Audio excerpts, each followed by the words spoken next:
the performance.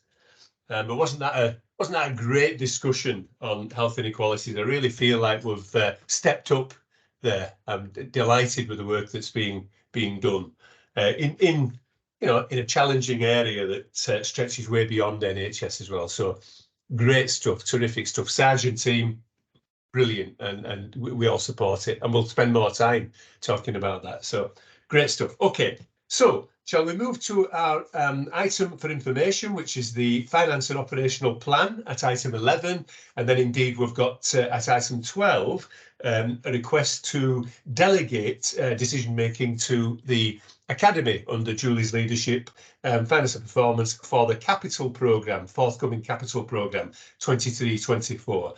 So finance and operational plan for information. Matthew, should I turn to you first to ask if there's anything you wish to emphasise to directors, please? I think Saj might just kick off from the operational aspects, and then I'll move on to the financial planning aspects. Thank you very much, Matthew. Yeah, Saj, is that in keeping with what you thought? That's exactly in line with what I thought, and it definitely is now, even if it wasn't. But it's that's great. It is. Thank you. So operational planning guidance, we're just going to give you a bit of a quick update on where we've got to. And as you've quite rightly highlighted, we'll be looking for delegated authority to take this through F&P prior to submission, just because of the timelines for submissions that are involved. Colleagues will be aware that we got the operational planning guidance through on the 23rd of December. And at that time, that was just the priority areas that came through. We are required to submit a number of templates that through a period of time. So they started to come through late January, I think early February, that we were completing. And that's including things like operational workforce and finance templates that have to go back. So the submission templates we're working with is a draft submission of our operational and financial plan needs to go back into the ICB for the 23rd of March with the national submission on the 30th of March, and therefore we'll be looking for F&P sign off on behalf of board in March.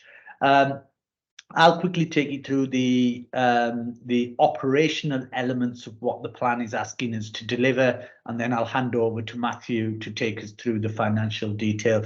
There's a lot of detail in the slides. I'm not going to read every single slide. I'll just highlight what the expectations are of next year's operational plan, and you can obviously go into detail around the position and how we're going to get there. Because what I thought would be useful is to just outline that presentation in what's being asked for, where we think we currently are, and what our plan will be to get us to delivering against that operational aspiration that's been put forward. So if we start with urgent emergency care, we've already picked up a bit of this discussion because we had the urgent emergency care recovery plan that was published at the end of January. The asks within the operational planning guidance is that we deliver 76% emergency care standard. This is against the 4-hour standard, so 76 compliance, that we support ambulance response times. And the way we support ambulance response times is by not delaying ambulances, so taking the handovers very quickly. We've done a huge amount of work, and we continue to do a huge amount of work on this area, because the quicker we can take a handover, the quicker the ambulance can be back on the road, and therefore they're better able to meet their category 1 and category 2 call times that they've got. And then also there's a real recognition that urgent emergency care isn't just about what happens in A&E, it's wider than that. And so therefore there's focus on trying to maintain a 92% general and adult bed occupancy rate in order to maintain flow. So all of those areas are in our planning and in our thinking. I've highlighted where we currently are and what we want to do against those areas. A number of these are reflected on our visual wall. So we monitor our performance against this on a week-by-week basis. In terms of elective care, the ask is that we eliminate waits of over 65 weeks against the RTT clock by March 2024 and deliver specific activity targets like reducing outpatient follow-ups by 25% or increasing the day case and theatre utilisation rate up to 85%. So in order to hit 65 weeks, you need to have made good progress against the 104-week weight position and against the 78-week weight position. And I'm pleased to report that we are working really hard at getting to a point of no greater than 78-week weights by the end of this year, which puts us in a good position to be able to hit the 65-week aspiration by the end of next year. There is, of course, the ongoing risk associated with the industrial action, which will impact some of our long wait patients, but we're going to try and keep that to a minimum. So I can't sit here and absolutely guarantee that we will have 0 78-week weights by the end of this month, simply because of some of the changes that we and the operational pressures we're having to deal with around industrial action. But what I can say is that we've made a huge amount of progress on this in terms of where we were. I think it's absolutely right and proper that we reduce the number of patients who are waiting a long period of time. And of course, my own aspiration will be is to try and get as far ahead below 65 weeks as we possibly can. And that's certainly the improvement focus that we're driving through and reporting in at finance and performance.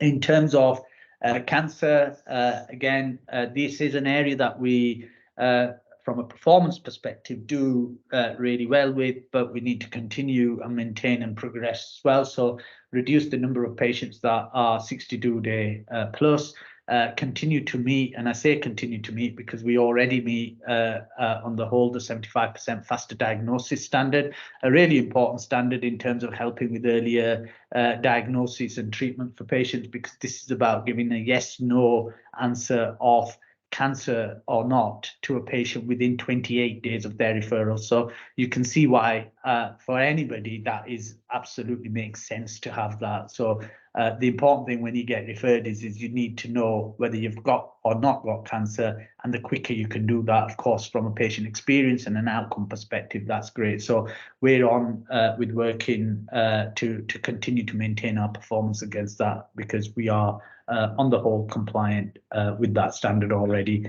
And then increasing the percentage of diagnosed patients at stage 1 and stage 2 of cancer, and that is equally important as well. And so things like the lung health check program that we are a part of, things like compliance with best practice, targeted pathway, timed pathways is really important as well. So we are building on those areas of work, and we'll be reporting those into F&P. The diagnostic focus is on achieving 95% against the DMO1 standard. So this is across 15 modalities. There is some challenges for us against this area. We're not there at the moment. And that's largely endoscopy related and radiology related because of capacity issues we've had with scanners being out of action. What's pleasing on that front is that we have replaced, or we will have had by the time April comes, our new scanner for MRI scanning up and running, and we have also been given the green light for the CDC Community Diagnostic Centre, which we reported on our closed board last time round. Obviously, that Community Diagnostic Centre needs to come live and be in place, so we're not there, but we can certainly see into the future that we will have a better amount of capacity to help deliver some of these key metrics, but definitely an area of work for us given the challenges that we're seeing in that area. Maternity, of course, the board hears very regularly about the work that's happening in maternity. So continued focus in the operational planning guidance around reducing stillbirth, neonatal mortality, maternal mortality and serious interpartum brain injury, and increasing staff fill rates. Key actions relate particularly around Ockenden as well. So they are part parcel of our plans, and that obviously Sarah comes and reports on that very regularly. The other areas in terms of workforce, and Pat has and Pat's team have already helped pull together a workforce template and a submission which shows what we believe is going to be our workforce profile, but a real focus on delivering the NHS people promise about improving retention and attendance rates and things that we've got in play, and we're absolutely pushing on appropriately. Things like the Thrive programs that we've got running in our organisation. And from a digital perspective, digital maturity assessments, and obviously using our data to help inform and impact on patient care. So things like NHS app rollout, faster data flow program as well. So they're all going to be parts and parcel of areas that we're focusing our attention to. And then there's some wider place and system level responses that I've just outlined there to provide you with a summary of all of the areas. But that isn't just a response that we can put in. That does need a full place-based and system-based response. What's happening is we're submitting all our templates into our place, and all of our plans are then being collated at place level to be submitted through to region for review, sign-off, and then ultimate national submission as well. So that was it from an operational point of view. I'll move on to the financial elements. Apologies, Paul, did you want to quickly come in? Yeah, sorry, Max. Yeah. No, do come in, Paul. Did you want to say something? Yeah, thank you. I did. Apologies. That's great. There's a block of references there to various things under digital, and Saj has highlighted one of them as the digital maturity assessment. It's just to highlight to board that the timescales that against which that digital maturity assessment have been asked to be administered are incredibly sharp, to the extent that we got access to the tool in the middle of the half-term week, and we're required to complete that assessment by Wednesday of the week coming. It is not a tool that sits alongside, for example, something like a CQC assessment, or has any direct implications or performance implications for the organization. It's an information gathering, baselining type tool. So to a limited extent, the organization has visibility of that, and my team has taken the bulk of the responsibility, but has reached out into the organization as appropriate where there are contextual questions that are better answered by colleagues. I sort of apologize, Max, to the board on the basis of the extent to which there'll be limited visibility of our submission, but that's purely an accident of the timescale that's been enforced upon us from the centre. There will be visibility of it after the fact, and I just wanted to reassure colleagues that it has no immediate implications for us. We are, as we've reflected many times over the course of this morning's discussion, a relatively digitally mature organisation, and an organisation consistently wanting to use digital technology where at all possible. It will allow us to identify some gaps, and sort of sets out or supports an ambition for the next 3 to 5 years. So it's not something with immediate impact or effect. Yeah, that's important context. Thank you very much indeed, Paul. Yeah. Thank you. Thanks, Paul. Yeah. And so I'll move on now with that background in terms of the ops and the digital element to Matthew's section. So Matthew, I'll happily push the buttons for the slides if you want. Yeah, thank you. I'll probably just take the slides as read, to be honest, Saj, and just add a little bit wider context really around where we are. You know, I think it's fair to say that Saj and Matt and myself's teams have found this the most difficult planning round ever experienced, and we are moving into a really challenged year from a financial perspective. You've probably noted on the BAF that we've already made reference to a score of around 20 for next year. We're still working through the various allocations, so we still don't know what our overall income quantum will be for the year, and particularly around the elective recovery fund and COVID. So still in a bit of a state of flux. But overall, the system itself has received around about just over £200 million worth of growth funding. That equates to around about 5.08%, and there are various adjustments that have then been played out to allocate this overall pot of over 4 billion to places. and the overall allocation to places equates around about 3.9%. At the moment, we as a trust have only received about 1.1% of that overall allocation. So still quite a little bit of work to do around finalising our allocation. But if you look at some of the big numbers, the Elective Recovery Fund pot has increased by about 26 million, but COVID has reduced by about 80 million. So as a big challenge to the organisation now around what costs can we extract through COVID specific initiatives that may still be in place as an organisation. And from an ERF perspective, the national ask is very much you attract the income based on the level of activity you would do as an organisation, based on a value of that activity that you do. But we as a system have proposed an alternative approach that would trigger payment based on maintaining and delivering the access standards that Saj has already alluded to. So, for example, delivering 65 weeks by March 2024. So we've got proposing a slightly nuanced approach. And at the moment, it's looking quite favourable from the national team that they want to use this as an experiment to see, rather than just hard numbers, is it better to do it from a waiting list perspective, which would then drive treating patients in a chronological order. So fingers crossed we get that over the line. But at the moment, when you look at our overall challenge as an organisation, we start the year with something like a £57 million gap, which if you take off our targeted, so and of that, around 30 million is an underlying issue that we carry forward into next year, and around 27 million of that is new issues in year. So we've got a significant inflation gap of around about 10 million. We've got contractual issues equating to around about 5.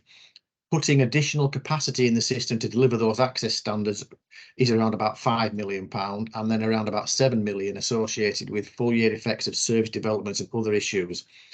So if we take off what we believe is a stretch target of around about 25 million from a CIP or waste reduction target, we're still adrift by about 32 million.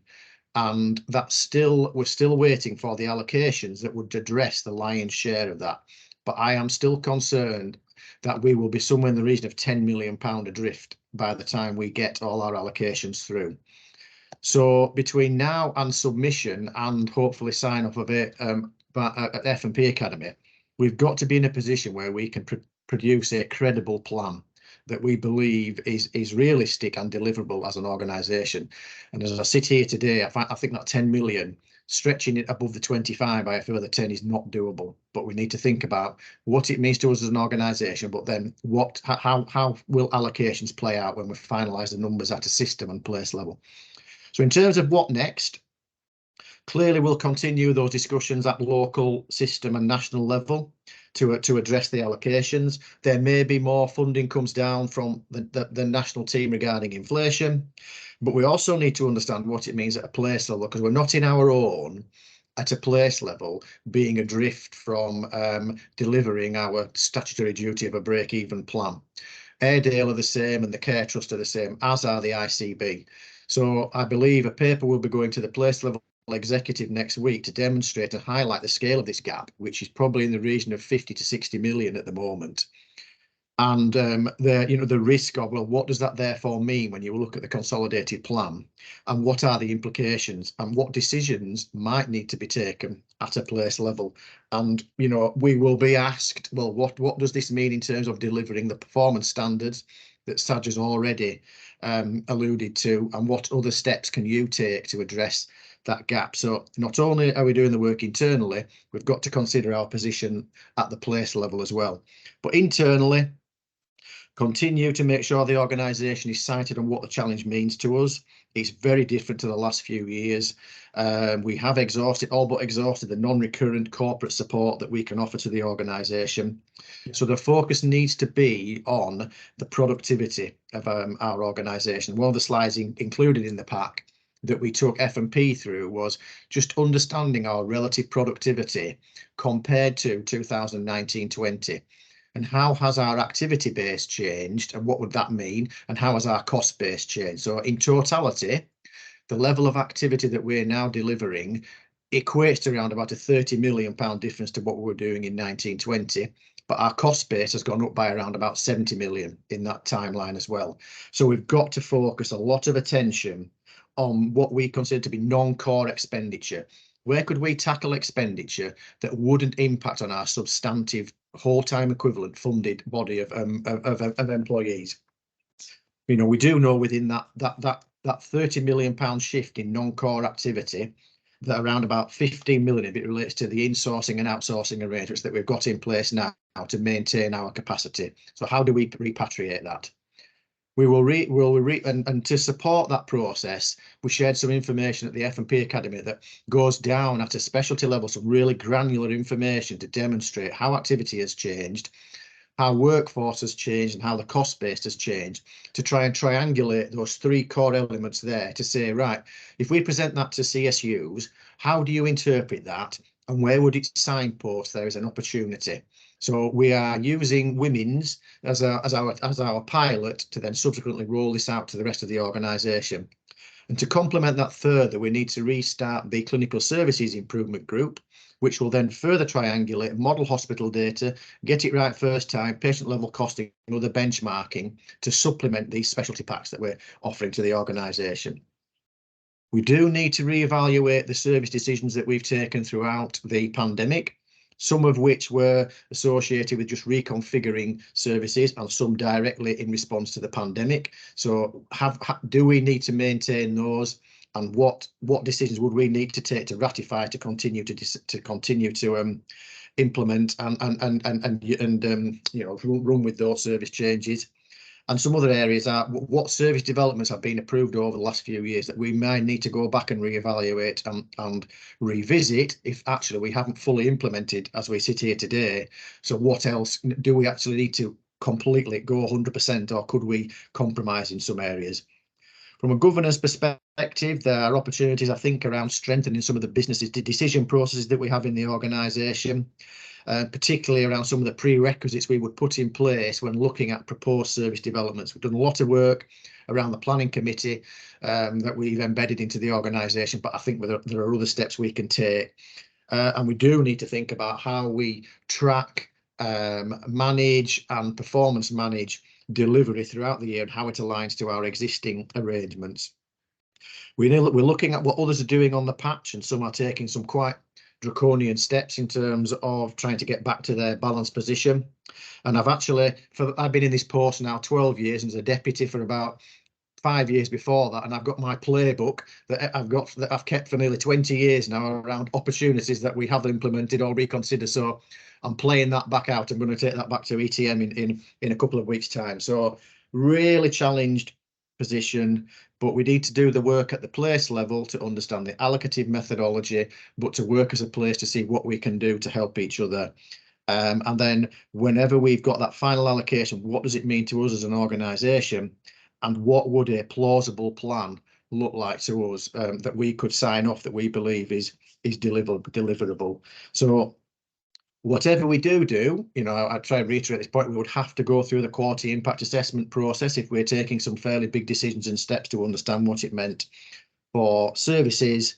And I suppose we also need to be mindful of everything that we've talked about today, delivering a financial plan in the context of the challenges that we're facing as an organisation is going to be really difficult. But, you know, we are where we are. We have to hit our statutory break-even duty, but we have to be mindful of what is a plausible plan, and how do we then articulate that at both a place and a system-wide level. So we, as Saj alluded to, that the timescales are really tight, with a submission next week and then final submission on the 30th of March.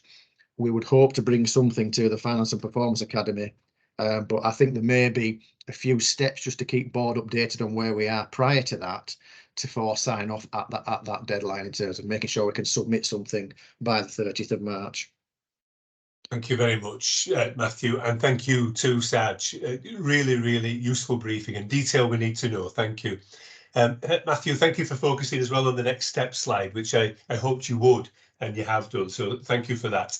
And Matthew, I noticed in the Health Service Journal today, the £6 billion deficit in first cut ICS plans I appreciate that's a national position, but I think that supports the point you're making of this is going to be tough, isn't it? Yeah, really, Yeah. tough. Yeah. Yes, yeah, and you've made that, you articulated it superbly. Thank you, Matthew. I'll open up for any questions, thoughts, comments from colleagues. Barry, would you like to come in, please? Thanks, Max. I was intrigued. I watched the last Academy meeting after the event. I was intrigued by this matter of reduced productivity against increased headcount. I think what Matthew has just been through was helpful further information, but just in terms of fundamentals, what I'd like to see, and I'd suggest perhaps at the next Academy meeting, maybe Matthew and what you said fully aligns your intentions to what I'm about to say. That is to fully understand why this shift has happened, determine have we got or are we planning to put in place adequate controls to better handle this going forwards, and are there specific actions that are required either in terms of productivity, so work methods, or in terms of headcount to get us to a better balanced position. Yeah, and absolutely, Barry, and I'm glad you were there at the F&P Academy, because when we presented the deep dive into one of the services that one of the specialties, that is absolutely the focus of attention in understanding what has driven that activity shift, what has driven the cost shift, and then trying to say, well, what does that mean? And what we're trying to do is promote that ownership at the specialty level, rather than us going in with our size 10 sometimes and saying, right, the information is telling us this, and we've got 20, 30 questions around it, giving the opportunity for the CSU to digest that information and then come back and report to myself, Saj and Karen in a few weeks' time to say, we interpret it as this. And you know, this is the work where we will focus our attention, because what you've just said there, Barry, is absolutely the national mantra. In what they're saying is that whole time equivalents have gone up by 15% nationally, productivity has fallen by 10%. So what we're doing is we're mirroring that in terms of the information we're providing, but then seeking the proportionate response from the CSU, and then how can we then help and support them to understand the information more, but then to focus their attention on some of the key specific areas, which we can then hopefully complement with some of the wider information like model hospital and patient level costing. So our approach is absolutely aligned to what you said, Barry. Yeah, clearly it's something we've got to do, but it just feels like an opportunity. There's been some slippage, but there's an opportunity there for us to improve performance, but both in terms of patient care and service, and in terms of the finances. Yeah, and the big ticket opportunity for us is to repatriate capacity back in-house and not have to spend the money on the insourcing and outsourcing. Thank you. Yeah, and thank you, Barry. Yes, yeah. Mel, would you like to come in, please?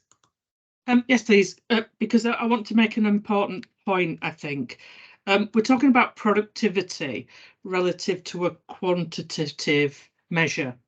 And what I want to stress is that I think what we have seen during the time of the pandemic, when a number of our colleagues were forced into a scenario where they couldn't operate and everything that they would have normally been doing had been suspended, rather than not use their time gainfully, what they did instead was translate that into qualitative inputs.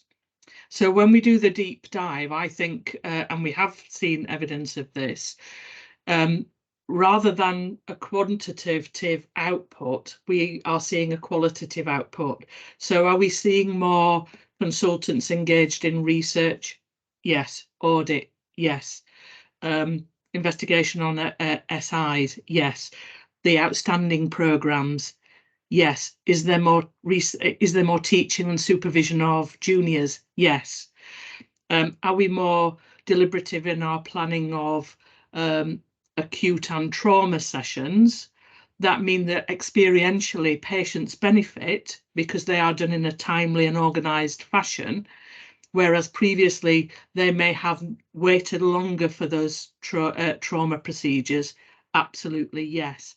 I believe we've made substantial qualitative gains, and that's great. And it's a really difficult thing to row back from because the genie's out of the bottle. But the measure in which we are judged most in this scenario, when we're talking about finance, operational and balancing the books and achieving the targets, are quantitative measures, not qualitative ones. And that's a difficult balance that we now have to redress, and redress it we do. Thank you, Mel. Yeah, important points, and right to emphasise with directors. Thank you. And Karen, would you like to come in, please? I was going to say something similar to Mel, but Mel did it far better than I would have done. But the other point I was going to make was that there was an important sentence in that presentation, which is that Matthew, Saj and I will be meeting with the CSUs to look at the financial plans, undertake the deep dives and really understand what's going on. And it's just to say that this isn't just a business exercise or a finance exercise. This is the triumvirate of us three working to make sure that all those aspects of the money, the business and the quality are looked at in equal measure, and that we can come to a view between us based on that and that principle. Thank you. Yeah, thanks, Karen. I can see Barry in his audit and an oversight role there is nodding as well. So appreciate the update. Thank you. Yeah. Julie, please do come in. Just to say, we were really supportive of this in our discussions at F&P Academy. So the kind of approach was to support our CSUs, and actually the data might just point us in a direction. It might be that the data is wrong, or it might be that things have changed, but we start with the data and we look at it, and it's in a supportive conversation, and like Karen said, doing it together. You know, how can we change this together? And it might be we go down the data and it's the wrong alleyway, but it's a starting point for discussion. So we were really supportive of this approach. It felt a lot better than just saying, over to you, try to deliver some efficiencies. It felt we were understanding it together. Thanks very much. Yeah, thank you, Julie. Agreed. Yeah, and noted your point there, Karen, in chat as well. Thank you. Yeah. Okay, the purpose of that briefing was for collective insight into this challenge. Where's the money? How much we got? And how we're going to manage to achieve the performance that's required of us. So hopefully colleagues feel well briefed. I'm glad there was opportunity to comment.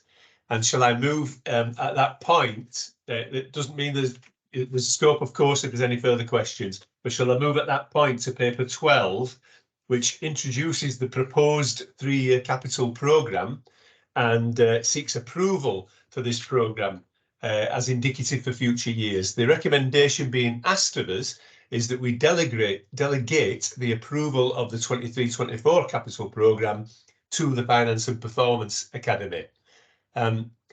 Matthew, is there anything I've missed there in terms of bringing to attention what the ask of board is? No, and the reason we just seek that final approval at F&P Academy is again it's a moving target. So we have presented the position as of Friday last week, but it changed again this week in terms of the allocation. So it's just to ratify really I can't believe the schemes will change fundamentally, but it's more the quantum that we are working with. Because, you know, we have got a sizable plan for 23-24. When you look at it's nearly £49 million. That is huge. Yeah. And it's probably split 50-50 in terms of external resource and internal resource. So the external resource is very much focused on St Luke's Day Case Unit and the Community Diagnostic Centre. And then the internal, we have gone through a challenging process to establish the plan that has been laid out in summary form to board today, whereby a lot of discussions around prioritisation and where should our allocation be targeted. A lot of which is completing schemes that we have started this year, but there are still others that we can still reinvest in. A recognition of some of our statutory obligations from an estates backlog perspective, and then a continued investment in our equipment. So this has gone through a very robust and rigorous process and a number of discussions to get to where we are today. So I think it's presented here for approval as it stands, but I think final ratification just needs to be given at F&P Academy when we get our final number, recognising that actually we are much further ahead this year when you think we didn't approve the programme until July 22 last year because the allocations were so much in flux. We are in a better position this year to give us a fighting chance to start some of these programmes much earlier than we have done in previous years. Thanks So that very was much, all really I Matthew. wanted to say. Thanks, Max. No, that's really helpful. Thank you. Julie, could I just turn to you, please, and just ask that directors can be assured that if you feel necessary chairing the Academy, that full board approval needs to be sought for whatever reason, then you would obviously consider that if it's only if it's necessary. And secondly, thank you, yeah. And secondly, that would you make arrangements for all directors to be informed of the approved plan when you're able to do that in Academy? Yeah. And I presume the plan will come back through the board. I think where the suggestion is to delegate it because of timescales, not because it's not important for board to see, but it will come back through, won't it, Matthew? Yeah, you're nodding. That's correct. Yeah. Perfect, Julie. That's exactly the point I meant, that if you feel happy to leave it until the next available board, great. Or if you think, actually, let's send this out so people see it. But thank you. Thanks very much, Julia. Okay, colleagues, and we've obviously heard from Julie as chair of that Academy, that if she's looking into this, facilitating the discussion and thinks, actually, this needs to go to all directors, she will. But we hope that won't be necessary. It's the boarding committee at Finance and Performance, yeah. Okay. Are there any objections to the recommendation to delegate approval to F&P? None whatsoever. Thank you. Unanimously approved, and that's appreciated. Thanks, everybody. We'll take a breath, and shall we move on to the important matters, of course, under quality and patient safety. Now, I think Mohammed just had to nip out, which gives me a cheeky opportunity, perhaps, to say, shall we take the Quality and Patient Safety Academy Chairs reports as noted and read, and of course, if there's anything to be raised, any questions or matters arising from them, I'll pick that up with you during the course of the rest of this meeting. But can I ask that we're okay noting the reports from the chair of Quality and Patient Safety Academy? I'll go back to Mohammed as we carry on with the meeting. Mohammed, you are actually with us, so are you content that we take them as read, or was there anything you would have wanted to particularly emphasise? Sorry, Max, I'll just have to take a quick call. Of course. I'm back. We've had two Quality and Patient Safety Academy meetings since the last board. As you notice, these are still in the format, the more traditional format. I haven't quite had the opportunity to adopt the new format that the other Academy chairs have used. I guess the key things to say was that I think this was the first meeting we had last time that kind of ran to agenda and we ran on time. I was quite pleased about that. And I think really the reason that was the case is we have such a big agenda, but the real value, I think, was in the brevity, conciseness, and the quality of the papers that were brought to the committee from all the attendees. I think they really kind of drove to the heart of the issues that were to be discussed, and that was incredibly helpful. And so that worked for us as a committee incredibly well. We spent some time talking about the dashboard. As ever, there are always issues around improvement that we could do around the dashboard. We spent some time discussing the SHMI, a standardized hospital mortality index results. We still have an ongoing issue around some individual tiles around sepsis and medicine reconciliation, and there's some ongoing work behind the scenes to try and remedy those. We recognised within the committee that there was a lot of learning, a lot of kind of organisational wide learning was documented. We could also see that was documented at a place level, and that was really good to see. So we had examples of incidents occurring at other organisations within the place, and then we were learning from those as well, and that was really positive to see. We had a discussion and some papers around complaints litigation and incidents and patients experience report, which was incredibly useful. It links quite nicely with, I think, what's been a theme of the discussion at today's board around Core 20 and EDI and inclusion, because we've identified that about 20% of all the reports within Datix didn't have an EDI category. And so we need to do some work to understand that a little bit more, and work with Kez and the rest of the team to try and understand why that may be the case, and what do we need to do more. There's some discussion in the meeting about, is there something about prompting individuals to give us that information, and trying to improve the quality of the data that we have. Also within Datix, we identified that we had a substantial number of historical open incidents, and we need to do some work around closing those incidents down. It felt that the cases those incidents, Datix incidents may refer to, probably have been managed and appropriately resolved, but from a data perspective, they still remained open within Datix, and so we need to do some work to cleanse that data and work on that. We then did spend some time, again, this I guess builds on the theme of inclusion at today's meeting, but we also spent some time at the Quality Academy talking about, is there a more global organisational risk around patients with communication difficulties, be they language, be they learning disabilities, be they other communication challenges, and SIs and poorer outcomes? And do we therefore need to document a risk around this? We had some detailed, robust discussion within the Quality Academy, within this, about what's the best way of approaching this. And I think we've reached an action around, I think Karen's going to manage a risk within her area, and we'll try and report against that to the Quality Patient Safety Academy, so we can track that and see where that goes. And this links quite nicely to the discussion we were just having earlier around those health inequalities in Core 20 cohort, and saying, actually, what if we apply that Core 20 lens to our SIs? What kind of data will we get back? And I think this discussion at Quality Patient Safety Academy probably related to the same kind of problem statement and challenge, and we were trying to come up with similar solution to try and address that. Those were the core themes. We talked about maternity and neonatal services, and we did talk about regular reporting back, to continue that regular cadence reporting back to the Quality Patient Safety Academy. And I'll probably pause there, I think, Max. So there's quite a lot in there, and perhaps give some time for questions or comments. Yeah, no, that's terrific, Mohammed. Thank you very much indeed. Yeah, nice link as well to the health inequalities work there, and your assurance regarding running the academy in accordance with those thinking. Thank you.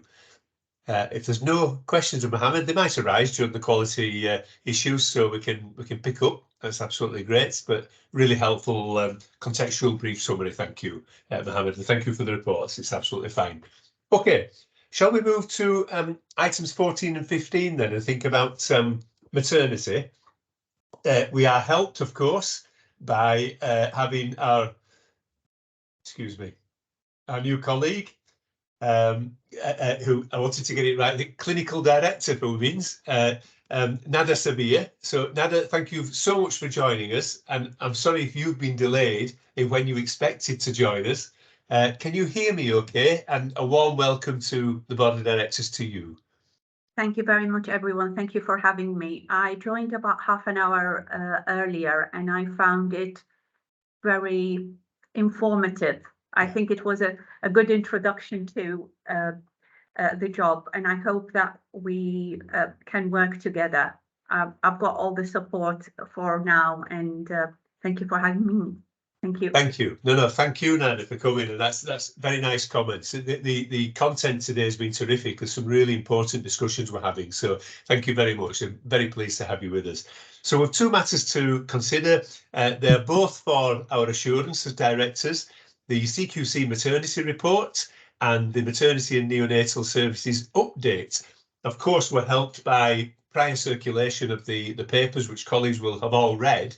But Karen, should I turn to you and ask if there's anything we ought to be noting in particular to emphasise, please?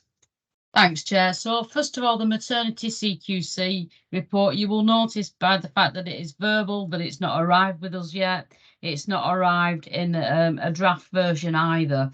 So I did contact the CQC earlier this week, and it is still being written. The next steps will be it goes to the lead inspector who reviews it. It then gets issued to us for factual accuracy, and then we return that, and it's usually about 4 weeks after that we will get the final report. So we've not heard anything or seen anything. Secondly, welcome to NADA. And a huge thanks from me, and I'm sure the board will also join me in this thanks to Carolyn, who was the previous clinical director and who has taken maternity services from strength to strength over the last 3 years. Her leadership has been amazing. Nada, you've got very big shoes to fill, but you know that, and I'm equally confident that you will help take us even further. And it was, you know, it was the right time to have a change, because you know, we're in the period now of consolidating the improvements that we've made even further. And it's good to have a change and a change of view. But Nada has been very close to stuff in her role around governance, risk and safety within maternity services prior to this. But Carolyn's only an office away, so she's not gone far. Going on to the actual maternity report, I hope everybody had a nice sigh of relief when they looked at the maternity documents this month. So following on from our board development session, where we talked about using academies smarter and taking the assurance from the academies, that is indeed what we have done. Now, I've also checked with Laura's board secretary that I believe all non-execs and all directors have got access to all folders for all academies. So any of the documents that are referred to within the reports that have gone to academies, if you need further detail or want to read about them, they are in there as well. So they can be seen and they can be read if you wish. Mohammed's already mentioned in his report and in his written submission that we went through a number of documents for maternity services and have approved those. And that is in the recommendation of this report. The board should endorse Quality Academy's decision and take assurance from that process that has been gone through. Finally, any urgent escalations? There are no urgent escalations to bring to the attention of board, and there's been very few SIs or HSIB inquiries completed since my last report. But we are expecting, or we have had a number of HSIB reports received in this month, and we are expecting some more in the next few weeks.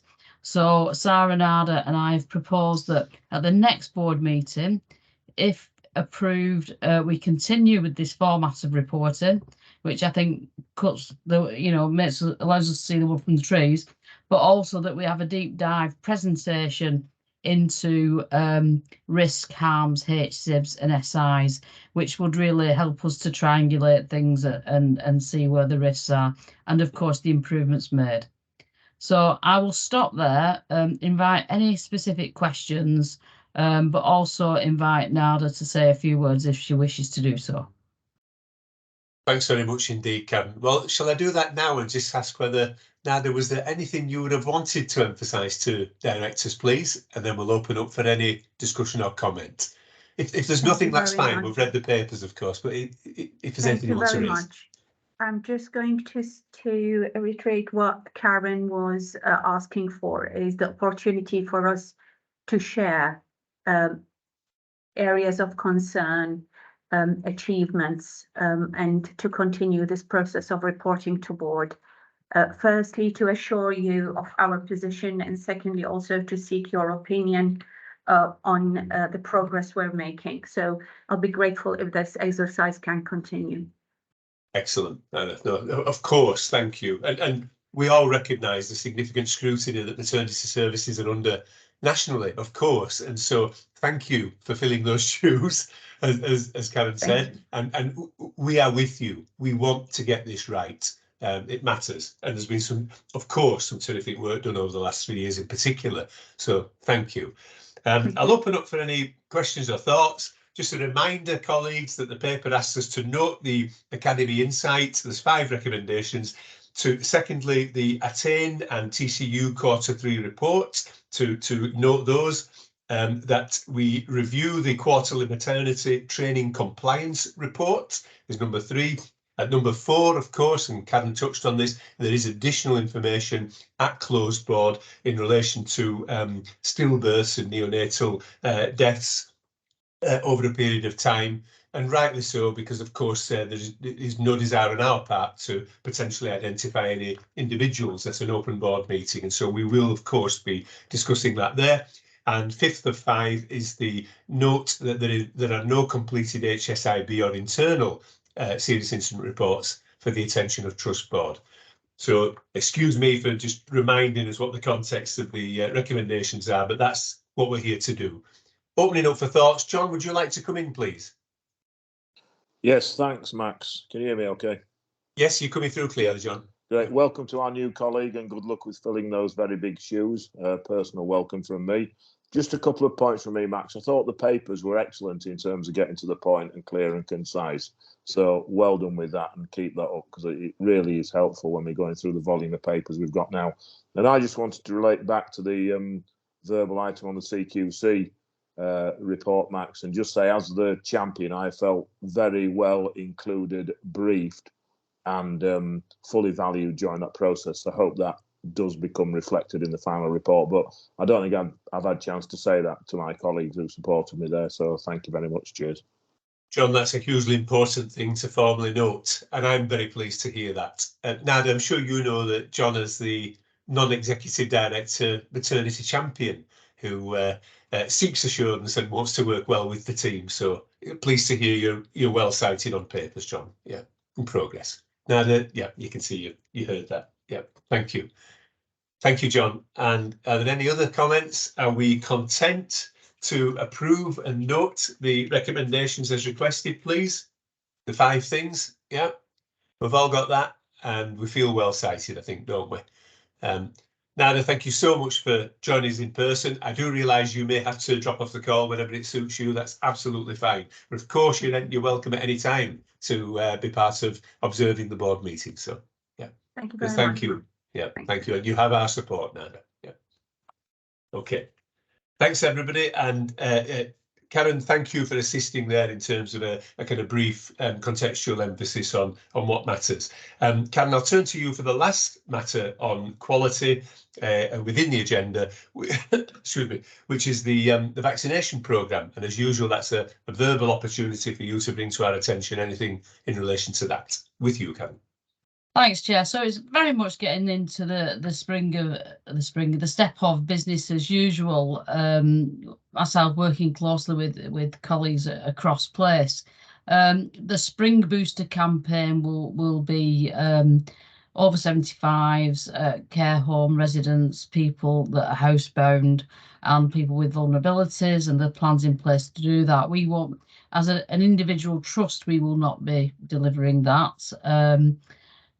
There will then be no doubt an autumn campaign, which will be wider and probably include greater numbers of the population, including healthcare support workers and care staff within that. So I think it's pertinent at this point. This update came onto the board agenda because we were having some sort of host provider arrangements as part of the vaccine. And as you remember, we opened the big vaccine centre. So I'd like to also propose that I bring updates as and when it is required, if there is any fundamental changes to the governance and our involvement within the vaccine programme going forward. But there's nothing more to update and nothing to update from a BTHFT point of view. And there are no plans to vaccinate staff as part of this spring campaign. Thank you very much, Karen. So if it helps from the chairman's perspective, I would be comfortable with an as and when required report on COVID-19 vaccination programme. Thank you. It was quite right that it became a standing item, of course. So thank you for the regular and detailed update on that. And in the absence of any objection, we'll pick up on that and action that now. Thank you, Karen. Were there any, so colleagues, a moment of reflection on quality and patient safety, an opportunity should Karen or John Bolton wish to bring anything to our attention, and of course with Mohammed. Are we happy that we've noted what we need to? I mean, quality is really, it's acted as a thread throughout our discussions today, hasn't it? So there's been a great deal on that, and indeed Mel started us off with emphasising the importance of patient safety when we think about our emergency planning, so thank you for that. If there are no further comments or thoughts, that's great. Shall we move into our people business? And now I do realise, of course, that we have Kez with us to talk about the equality, diversity and inclusion strategy. I haven't checked this with anybody, but would it be reasonable of us, given that Kez has now joined us, to move to item 19 as the first item, with a view still to coming back, of course, to the chair's reports, the EDI council updates, and indeed looking after our people. Karen, would that cause any problems in the people section? None whatsoever, Max. If I do, okay, if we do it that way, yeah. So I realise sometimes there's good reason why things are structured in the way, but excuse me.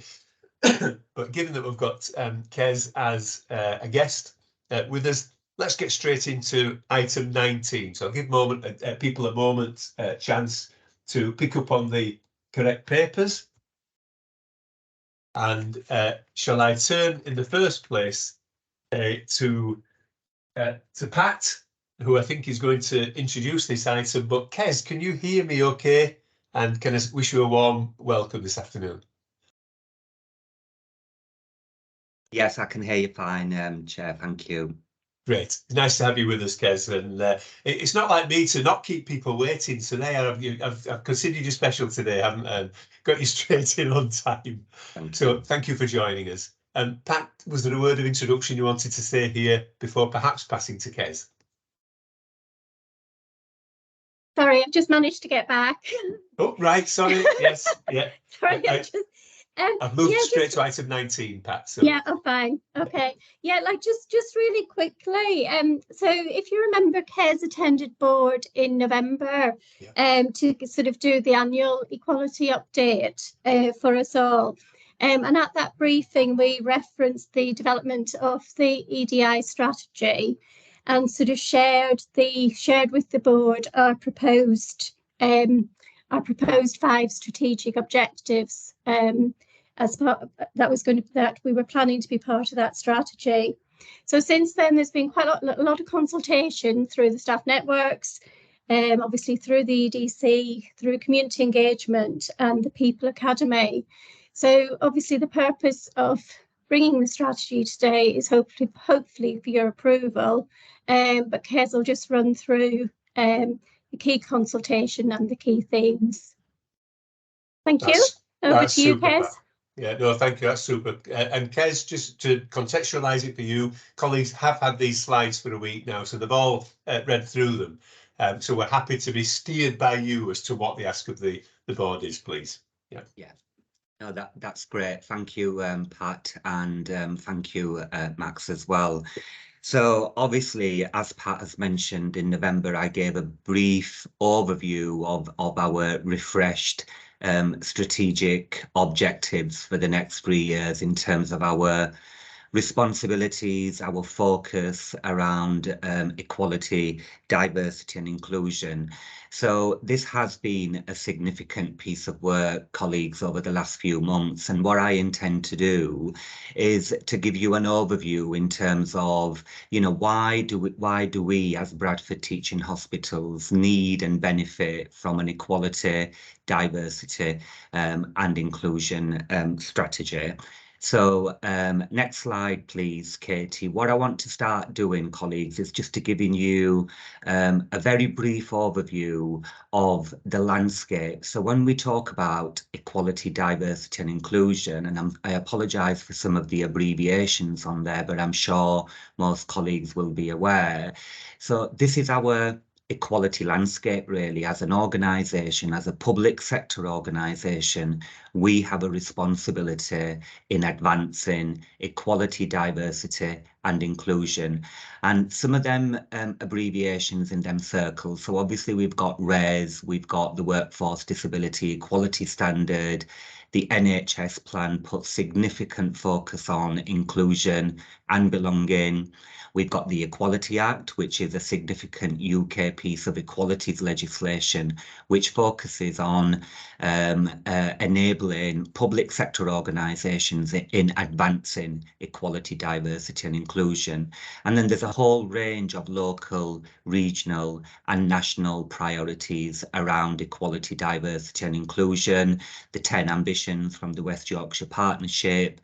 We've obviously had lots of focus on on Root Out Racism campaign, and there's been a whole range of other areas as well. Now, most of these areas are linked to the CQC well-led domain inspections, and my conversations with CQC colleagues is that there is going to be more and more emphasis on these areas going forward in some of them inspections. So that's a bit of an overview really in the complex, you know, focus that we have.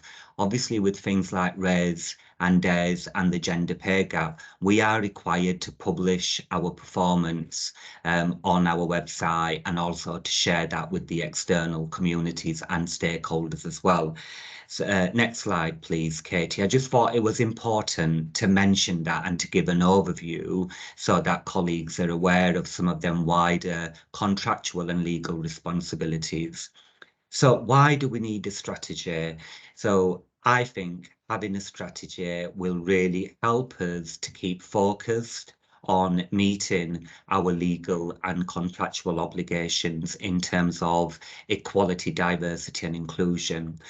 I also believe that it sets out the Trust's ambitions and plans of action to promote and advance equality, diversity and inclusion, and including our focus on health inequalities as well, which I will talk about a little later in my presentation. I've already said about the recent activity, you know, since COVID, there's been a big light that has shined on equality, diversity and inclusion. And I think what that has done, it's really allowed individuals, people and groups to really focus on what some of them priorities are. So I think going forward, it's going to be absolutely crucial in how we align ourselves with some of that local, regional and national activity in terms of equality, diversity and inclusion. And I'm pleased to say at this point, you know, we're sort of really focused on that, and hopefully our strategy and plan of action does reflect that going forward. You know, we developed Equality Diversity Council, which is chaired by Mel, which most colleagues are aware, and that council has two folds in terms of role responsibility.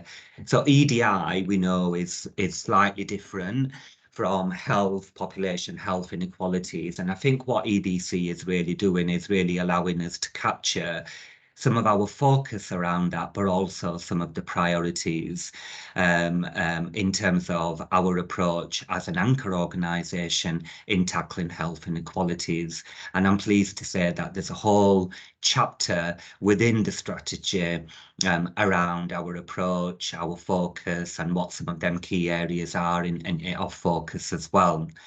And last but not least, having a strategy, and I think throughout the consultation and the engagement that we've done with the whole range of stakeholders, you know, from communities, patients to wider staff, to with our dedicated staff equality networks, are saying that, you know, a strategy will really allow us to create a culture that is positive, compassionate and inclusive. And that's why we've entitled our, you know, the Trust's mandate is We Are Bradford.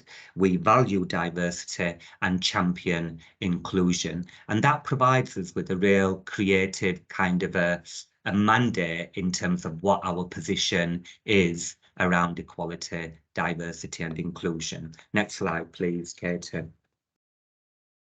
Our progress so far, so it's not just been myself or my little team in the development and production of this EDI strategy. I'm pleased to say it's very much been an evidence-based, evidence-led strategy in terms of, you know, engaging, involving a whole range of stakeholders. And that's something that I've been quite keen since I've been in post, is really getting a feel and flavour from a wide range of our stakeholders in terms of their perception, their understanding and their focus of ED&I. We know that RES and DES are significant areas of work. Each year we are required to submit our refresh data in terms of our performance on race equality, but also disability equality. And some of the work we've done around this has really enabled us to review and refresh our focus to some of them action plans, but also focus on where that need is. Where do we really need to be improving on some of these equality frameworks? I think there's been lots of increased focus within the Trust around raising the profile of equality, diversity and inclusion. And that plays a key role about raising awareness. You know, not everybody gets EDI sometimes. Not everybody has an understanding of this complex agenda sometimes. Our role within the team is about facilitating that and empowering managers and others so that awareness and understanding is there. We've done quite a lot of work with our staff equality networks, because we believe that our staff equality networks are a key building block to the wider equality, diversity and health inequalities agenda in doing that. And again, you know, I'm really pleased that our networks are members of People Academy. So the influence, the engagement, the involvement is definitely happening at a strategic level. But then also they have dedicated agenda time at the Equality Diversity Council.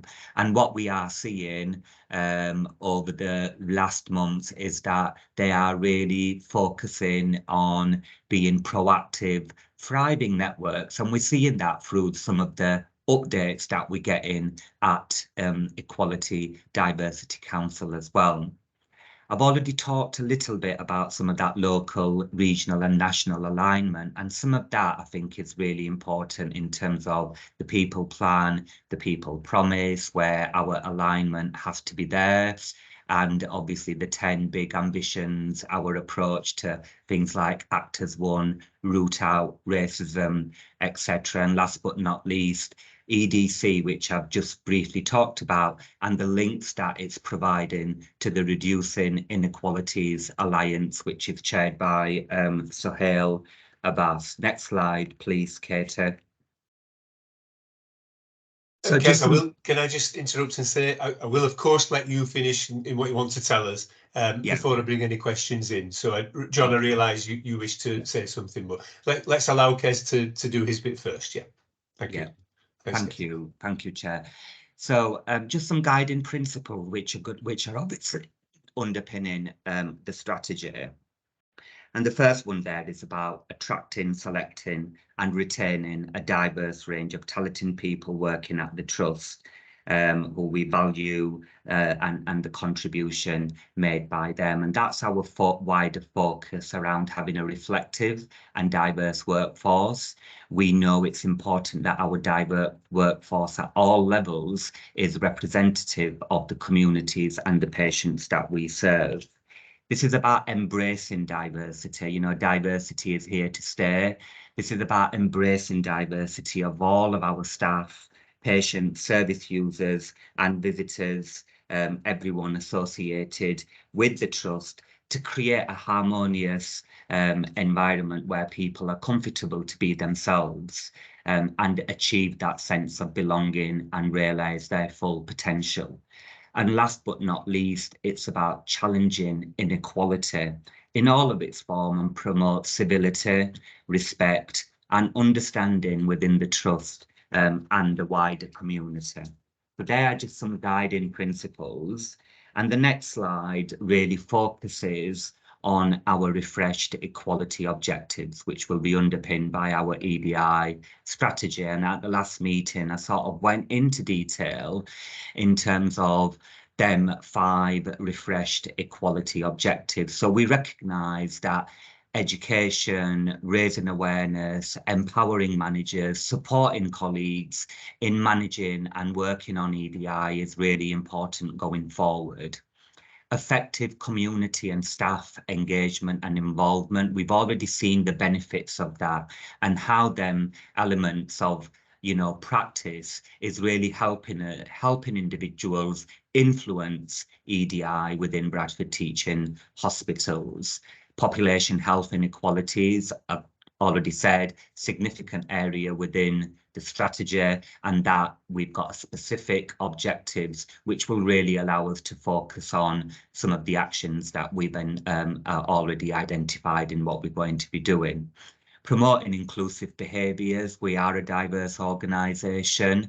We know that having inclusive behaviours is very important. You know, there's lots of work being done currently around civility, around dignity, around respect within the workplace. And this is a key area of work really that we are embarking upon and working closely with colleagues, other colleagues as well, in really having a very clear approach to that. And last but not least, reflective and diverse workforce, because we know it's really important. Now, the last recent RES data suggests that we've achieved our target of having a 35% representative workforce.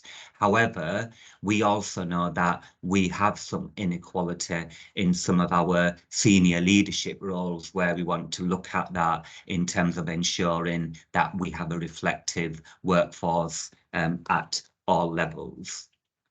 So in terms of the consultation feedback so far, because as Pat said earlier, we've spent a lot of time in engaging and involving a whole range of stakeholders.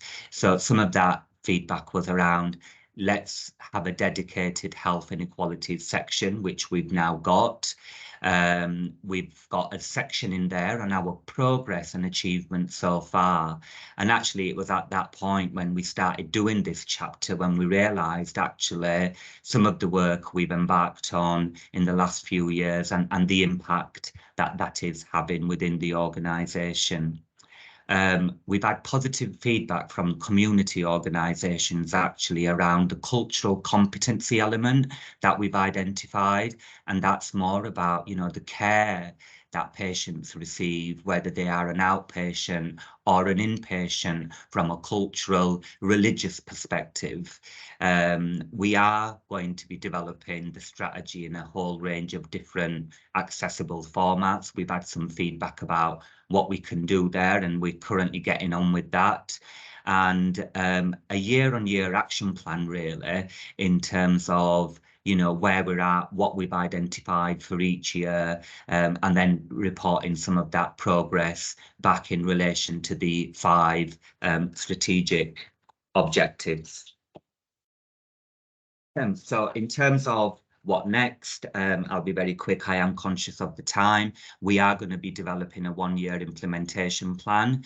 There needs to be engagement and, you know, wider involvement of our CSU management team so that they are aware. And that's something that I'm currently working with colleagues in putting that plan together as we speak. We've done an equality impact assessment on the strategy. We're just in the process of finalising that. Obviously, as you can see, our strategy has been designed by our wonderful medical illustration colleagues, and that's important as well to ensure that, you know, it's a professionally produced document. There's also some last-minute additions that we want to include, and this is some of the feedback we got from Equality Diversity Council.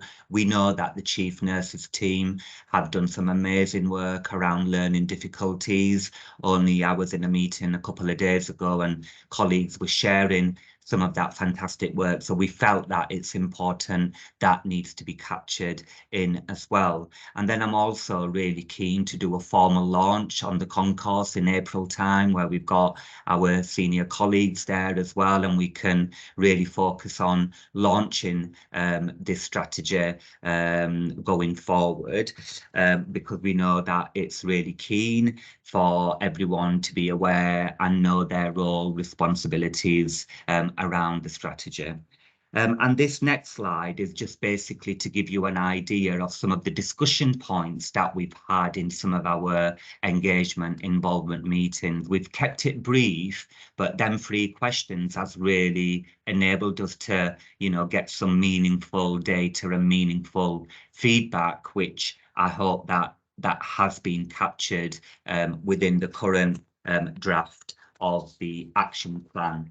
And finally, what I just want to spend a couple of minutes really, Chair, is just to thank individuals who have really helped develop, shape this strategy. Obviously, John Holden's team have been one of them key teams, the Chief Nurse team, you know, Pat for her leadership in terms of really helping me identify some of them workforce, EDI priorities through RES and DES. I want to thank Karen Walker and John Prashar in particular, you know, for being involved with this strategy and really sort of, you know, giving the views. That's been really helpful. But more importantly, some of our wider departments like HR, like OD, as I said, it's been really crucial that this document is not developed in isolation and that there's been emphasis on co-production. I think the focus next is going to be on the actions and the impact of this strategy. And yeah, just want to, I'll leave it there really, Chair, and open it up for conversation and question really. Thank you very much for listening. Thank you, Kes. No, that's a really helpful run through. Thanks. And delighted to hear of an inclusive approach to an EDI strategy. Perfect. Of course it should. Yeah. Okay, so shall we open up for thoughts and questions? The purpose of this is to allow Kes, of course, to brief us, for us to thank Kes for the significant work that he's doing here. And we are being asked to approve a new equality, diversity, inclusion strategy.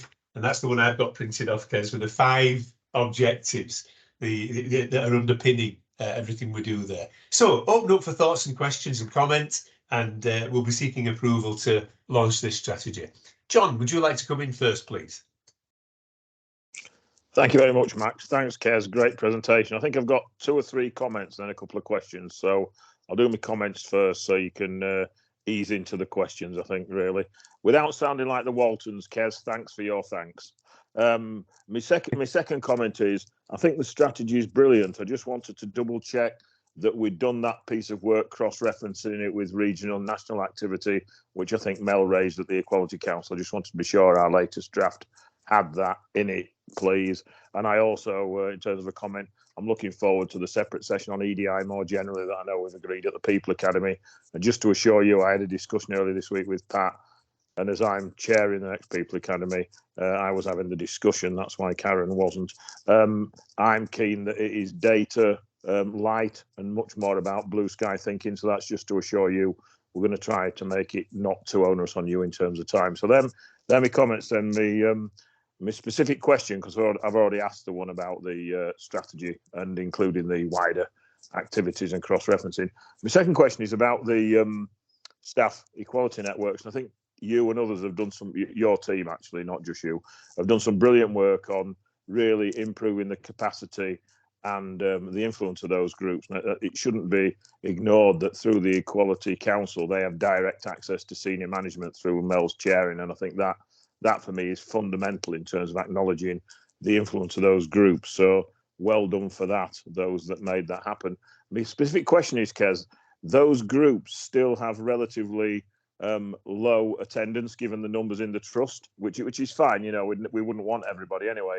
But I'm just wondering whether we're planning to do more work on how we get a broader view from staff rather than just the chosen few, and what we're doing to build capacity of people in the future to become part of those groups, broaden the skills, and benefit with future opportunities in the trust. Thank you. Thank you very much, John. Kes, what I'll do is I'll open up for general questions first. I know you're scribbling a note there for yourself. I've got them as well. And we'll just see whether anything else arises, because that would maybe help you in terms of response. But we will pick up the specific questions. So, Karen, may I come to you then, please? We'll do comments and thoughts first, and then allow Kes to have final words. Karen, please. Thanks, Max. So just some thoughts and a question. So I found myself answering your questions, Kes, at the end of the presentation, because I thought that might be what you intended us to do. So if I think about thoughts and feelings on the strategy, really reflective of the trust. And Kes and I were at the Diversity in Health and Care Partners workshop last week, and it was about inclusion and health inequalities. And actually, Kes brought to life some of the strategy in the conversation at that workshop. So he spoke a lot about the communication during COVID, using language and dialect, and then the use of social media and those community-led groups and WhatsApp. So there was some, it was well received, and it, you know, for me, I was proud to sit there and listen to things that the Trust do and have done in this space. And then obviously this morning, Carl's taken us through the health inequalities data. So actually that brought to life action from the strategy, which I thought was brilliant. In terms of the objectives, I think the objectives are really good, but we have to live them and breathe them top down and bottom up across the Trust. And as a board, I think there's some really good things we can influence. So behaviours, recruitment, retention, empowerment, and all the things that Kes has brought out through those objectives as well. And then when I was thinking about what might make the biggest impact, and again, you know, this is about engagement and implementation of the strategy at board level, particularly. I did think about education and support and raising awareness, positively impacting the patient and the people experience. There's a mainstreaming of action on inequality that, you know, we need to just normalise this and make it part of everything that we do and the decisions that we make. And that golden thread we touched on this morning about decision making from the board to the front line. You know, we've got to incorporate all of this, ask different questions, and back to standing in other people's shoes, really. I think there is a point where we stop describing and start actioning. So I was really delighted to see, Kes, the words around the action plan, but actions do speak louder than words. So we need to think about that action plan and how it executes the strategy. And I know we'll come back to that, and I look forward to discussing it. One thing that we did last week on the workshop was we used live role play with people with lived experiences. So there was drama, and it was really effective. And I think it's something that the Trust could do. And I can just imagine actors and others with that lived experience in on stage in the lecture theatre, breakfast meetings, learn at lunch, and all those kind of things, matinees in an afternoon and on an evening, where people can actually get involved and see the impact of their words and actions and behaviours. And we could possibly replicate some of that. My question really is, when I go through the strategy and I look at the demographics for Bradford, throughout the strategy, there seems to be, and this might be a regional and a national thing as well, but there seems to be less focus on sexual orientation. So we disclose at 2%, and then there's non-disclosed at 15%. So I just wondered whether or not the lower profile of activity in that space drives discouragement around people disclosing their sexual orientation, because it seems very low for the population of people that we've got. But when I went back to look at the activity, I think we focus very well on race. There is a focus on gender, and there's definitely a focus on disability, but I would question our focus on sexual orientation overall. Thanks, Max. Thank you very much, Karen. Yeah, that's really helpful. Thank you. Did anybody else have any comments, thoughts, or questions? Karen, please do come in. Thanks. I just wanted to reinforce a point and draw a link. So we started off the meeting talking about Michelle Cox and her experience and her experience at the hands of the NHS. So it could be a more timely place for us to be presenting this today on the back of that and those earlier discussions. The second point I'd like to make is that this document, we could have gone away and locked ourselves in a room and written something that, you know, was like everybody else's and was almost taken from a textbook, but we've not. And it's taken, you know, months and months of hard work, talking to different people, setting up the networks, co-designing with those network members to bring us a document that we can really bring to life. And I think that's really, really important. And it's probably one of the most important strategies that we'll approve, you know, this year or in future years, really, because this is the future of us. And if we can nail this, as we all want to do and as we're all bought into doing, you know, we will make huge strides, and we will be, you know, the best trust we can possibly be, and delivering the best care that we possibly can for our city. Well said, Karen. Well said. And Kez, just to contextualise that, this meeting actually has had a thread running through it of us as directors. We're not going to run away from difficult issues, and it's been a pleasure actually during the course of the meeting to realise that. I'll pick up on I've picked up on 3 questions, but I'll just let John come in as well. So John, please do come in. Thank you.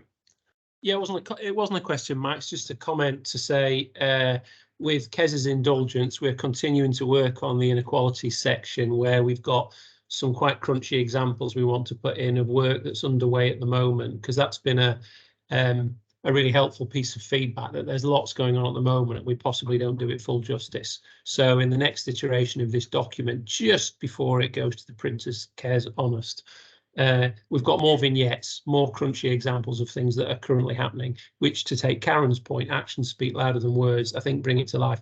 We've still got a lot to do, but there is a lot going on, and we've got to get that balance between celebrating success and challenging ourselves to do better. Thanks very much, John. Well said. Well said. Okay, so Kez, it may be that there's somewhere else, of course, where more detail can be provided here, but I think I picked up on 3 brief questions there. There was the cross-reference with regional or national activity. Are we doing that? Have we got one eye on that? Would we benefit from broader Equality, Diversity and Council engagement and contribution to the thinking there? And thirdly, the disclosure of sexual orientation. Is it possible that there's less visibility on our action in relation to any inequalities there, which might discourage people from identifying in the way that they would identify? I think that was the 3 key things that we picked up on. Does that sound right to you? Yeah, thank you. Thank you, Max, for that. Yeah. So my first response then to that first question you raised, John, absolutely, all that regional, national activity has been captured. We've got a little bit more work to do to ensure that it's very visible within the strategy, and that's something I'm discussing as we speak with the printers. So absolutely. I mean, I suppose one benefit we have, John, is I also provide EDI support to Bradford and Craven District People Committee. I'm also a member of the Public Sector Equality Systems Group, and that's putting us in a really unique position because I can then ensure that we've got alignment to all of them areas that are happening within the district, regionally, but also nationally as well. So yes, my answer is there for that one. In terms of staff networks and the wider workforce within BTHFT, I think that's a really valid point, really valid question. So when we send things out in terms of comms and globals, our aim is to get everybody, not just members of staff with protected groups. And there's some work that we're doing at the moment, John, with the staff networks about really looking at the core group element of the work of the staff networks and then looking at them wider memberships. There's also something about intersectionality. And I'm always really mindful of not putting people in boxes because we don't belong in unique little boxes. You know, we've always said, there's something about intersectionality and also inclusion. And every single one of us on this call here, even as well, have up to about 4 protected characteristics, 4 or 5. So this is about inclusion. And going forward, I think that's going to be really helpful, is keeping our eyes on inclusion and belonging. And the final question, Karen, which you've absolutely identified quite rightly, our disclosure rate for sexual orientation and in particular disability is on the low side. We don't know why that is. Often people have a bit of a fear of sharing such sensitive personal information. We have embarked on an exercise where we call it the equality census. And often what happens is we might want this information, but we don't explain to colleagues about who's going to have access to it, what are we going to do to it, where is that information is going to be stored, why do we need it in the first place? You know, why is it that we need to know somebody's sexual orientation? But I think we do need to know, and it plays a significant role in terms of our wider ambitions on inclusion. Now, Karen, our networks, I think our LGBT network is one of the most proactive networks. They've got an absolute fantastic approach in the way they are working, in the initiatives that they are using. And I think this area is one to watch really, and how going forward we further raise the profile of LGBT equality, but also keeping that inclusion focus and belonging focus at mind as well. You can be disabled, you can be Asian, you can be, you know, you may have a sexual orientation as well. So again, we've got to keep our focus on that inclusion element of things. Thank you, Kes. Thank you. And I can see Karen nodding there as well. Karen, can I ask your brief opinion on something with Kes as well? There's good links with freedom to speak up here, isn't there, potentially? And I just wondered whether there was scope for making sure they were well engaged or at least cited on the strategy, and indeed whether there's some final tweaks that might be worth just considering with our FTSU work and the EDI strategy. So I don't mean to throw additional work in, and I'm sure they are engaged, but would you agree that there's some good crossovers there? Yeah, it appears so, yeah. Just to say there, Max, myself and Sue Franklin are in regular conversation about, you know, different approaches. We're having a meeting next week about our approach to race-related allegations and how people report them, and having a bit of an approach to that, I think, is in light of everything that's currently happening around race equality. We're just getting our heads together and sort of looking at how can we make our approach even more effective so that our focus is focusing on any immediate actions in a timely manner. And I think that's really important going forward. Fabulous, Kes. No, that's great. And I know that Mel and Karen, myself and Karen Walker have talked with in our FTSU management meeting about, do we understand the differences here, the equality issues that might be arising. So terrific. I'm delighted there's a engagement there. Thank you. Thanks, Kes. Yeah. And Sue will be great, won't she? She'll work well with this stuff. Yeah. Okay. So directors, colleagues, thank you for your comments. Thank you so much to Kes for the run through what we're doing. May I ask whether we are content to approve the equality, diversity and inclusion strategy? And indeed, in assuming that we do, that we feel well briefed on what's being done there, yeah? It would certainly seem so. Some good comments and support in chat. Kes, thank you very much for joining us, and delighted to note the FTSU meeting as well. Thank you, Kes. That's great. Unanimous approval. We want to support this, and we're your allies here. Yeah. Brilliant. Thank you so much, colleagues. Thank you. Thanks very much, Kes. That's great. Cheers. Okay, thanks everybody. We approve that strategy. There's some good stuff here today at board, isn't there? In this area, actually, very strong in this area. Brilliant. In the spirit of staying in this area, just before I turn to Karen for her thoughts on People Academy, shall I just invite Mel at item 18? The purpose of the report, of course, at 18 is to note the contents of the report and be aware and support the proposed work that's outlined. We're, I'm sure, content to do that. But Mel, should I just give you the chance to bring anything to our attention from EDC, please? Thank you very much, Chair. If the report's taken as read, the one thing I would want to just highlight, because I think it's worthy of it, is the amazing work of the Spark team in really taking a significant step forward on the already fantastic work they delivered last year in relation to support for colleagues in Ramadan. So you'll be familiar with the fast packs that we introduced last year, which were incredibly popular. They've really upped the ante this time around with the creation of a whole campaign around being Ramadan allies, which is people who are working alongside colleagues who are celebrating Ramadan. being supportive of them, creating pop-up prayer facilities nearer to the areas in which they work, observing plans to observe a fast across the organisation for those who want to on the 24th of March, and also to make a pledge and wear a badge demonstrating that allyship. It's been so well received. I think their target audience for Ramadan allies in the first instance was something like 30. I think in the first session that they held in the concourse, they got 42 people pledging. They're well above 60 on the way upwards to 100, I think, by now.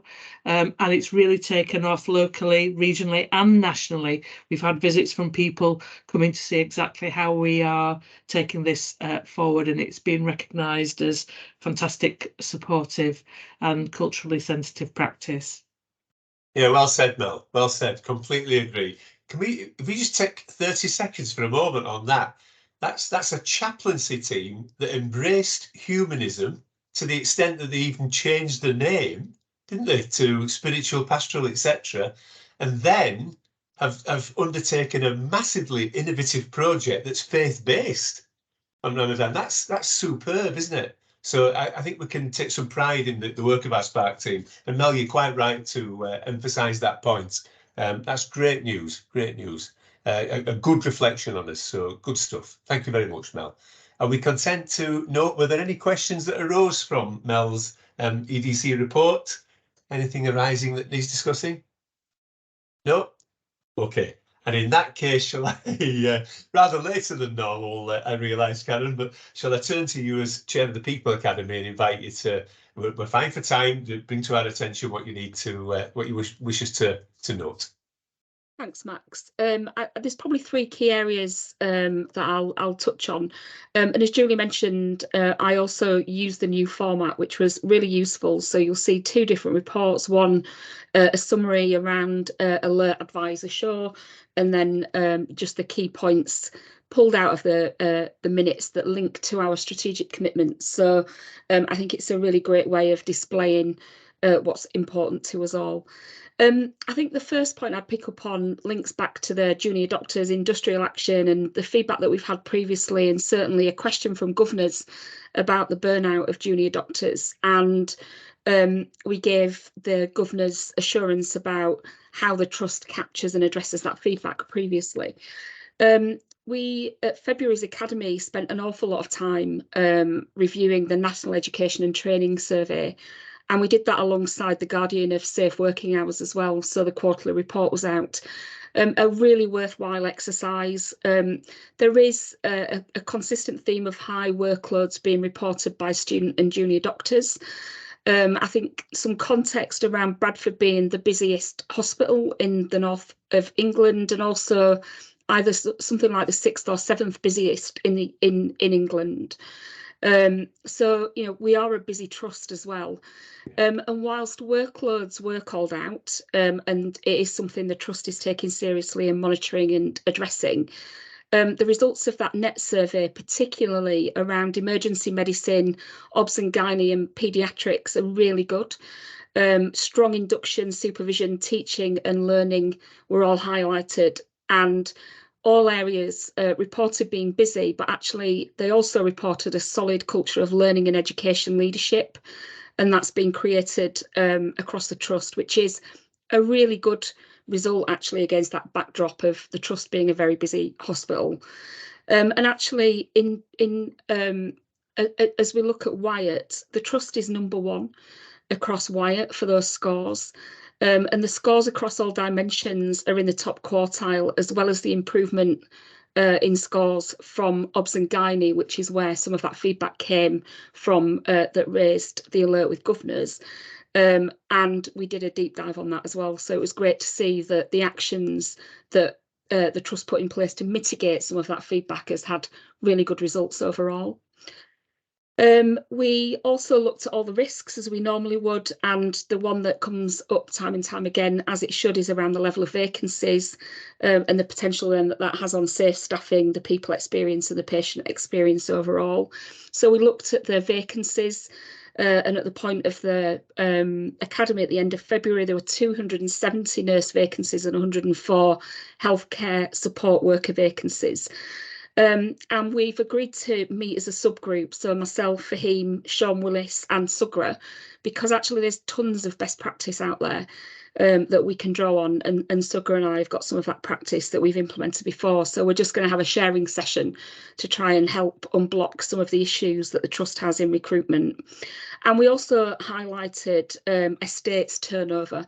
So at bands 2 and 3, and those bands include porters and cleaners, both agency and substantive levels, that it is an issue from a retention and a recruitment perspective. But actually Mark gave us some really good assurance around a very focused recruitment drive. So we should see that change very shortly, and we should see those numbers increase.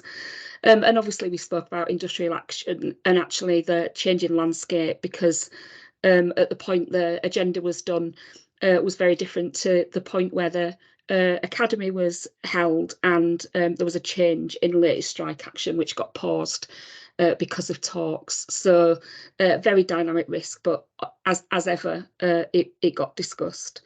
And the last thing I'd raise really is around EDI. So I know we've spoken a lot about it over the last half an hour or so, but actually what we talked about was the Trust's ambition to increase representation at leader level and then in workforce more generally at from an ethnic background perspective. And we took some of this from the dashboard, so what the dashboard was telling us. And we are going to explore in a lot more detail to see how we can positively influence particularly ethnic background in leadership positions. So there is a separate workshop, John made reference to it, that we're going to do just to give this more time really, Max, and enable us to focus on it outside of the 2 hours that we hold the academy in. And what we've asked for is a breakdown into representation across all levels, and then Karen Dauber made a great suggestion around let's look back actually at the pipeline and how that's grown over time. So we're going to spend some time looking at the data, but looking at the insight and seeing whether there's anything we can do to positively impact certainly the leadership element of ethnic background people. And we'll look more widely than that as well, because it's all important. So lots of good stuff in that academy. There were lots of good news stories as well, just a couple. An increase in non-medical and medical appraisal completion rates, a stabilising of absence and turnover rates, internal audit on the NHS People Plan and belonging activity was a sea of green. So all in all, a really good meeting, very rich discussion, less time spent presenting, more time spent talking, lots of challenge and very high quality papers as well. So I'll leave it there. That's great, Karen. Thanks very much. And thanks for your style there in pulling out 3 main areas. That's really helpful. Delighted to hear about the EDI workshop that you intend to run. So that's great. Good news. Thank you.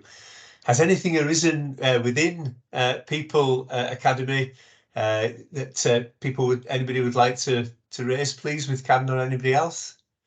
Any matters arising? No? Fabulous, that's great and very helpful. Thank you for the reports as well, Karen, that's great.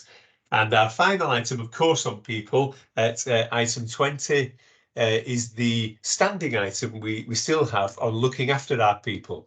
You know where that's come from, and there was kind of national guidance, wasn't that healthy staff equal better outcomes for our patients, and healthy and happy staff, of course. So for that reason, we allow at board an opportunity just to hear from Pat as to whether there's anything we would wish to be aware of in terms of looking after our own people. So Pat, please, what's any news we should consider, please? Thanks, Max. So I just wanted to use this item to update on the staff survey results. So literally the embargo was just lifted at 9:30 this morning. So it's just an opportunity to give the board some key highlights.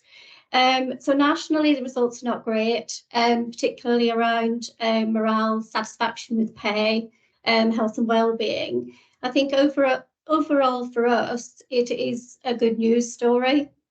So in terms of our overall results, we're above the average of our benchmarking group, which is acute, all acute and community trusts.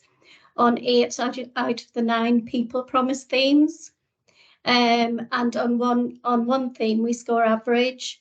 So this compares to last year when we were only above average on one theme. So we've made sort of quite a sea change in terms of 8 out of those 9 themes.